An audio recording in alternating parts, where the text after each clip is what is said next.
En tournesol, nous avons principalement le datura et l'ambroisie.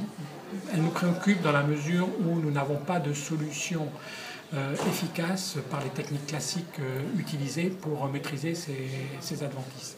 Dans le cas du colza, le principal problème que nous avons concerne aujourd'hui le revanche, localisé principalement en Poitou-Charentes et sur laquelle les pistes génétiques sont absolument insuffisantes aujourd'hui pour solutionner ce problème. Nous travaillons sur l'amélioration et la recherche de variabilité génétique.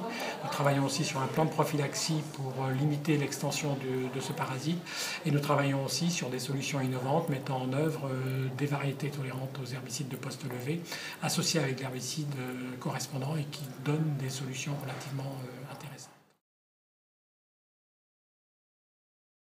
Il y a plusieurs leviers qui peuvent être mis en œuvre. Le premier, je l'ai dit tout à l'heure, ça peut être le plan de prophylaxie. Nettoyer son matériel quand il s'agit quand la dissémination de cette plante se fait par des graines qui ont un très fort pouvoir de germination, qui sont produites en très grande quantité. Je parle là de millions de graines par plante et qui sont des petites graines et qui peuvent être disséminées par le vent, par le matériel, par les roues du tracteur, par les moissonneuses-batteuses, par les remorques, par les bottes.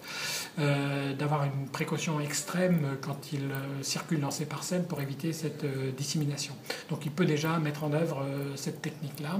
Il peut aussi allonger ses rotations, c'est-à-dire diversifier un peu plus les cultures, ne pas faire des systèmes colza-blé, mais peut-être passer à 3, 4, 5 cultures dans son assolement, qui va aussi faire en sorte que le cycle du parasite va être plus perturbé et ne se reproduira pas aussi souvent que dans une rotation longue que dans une rotation courte.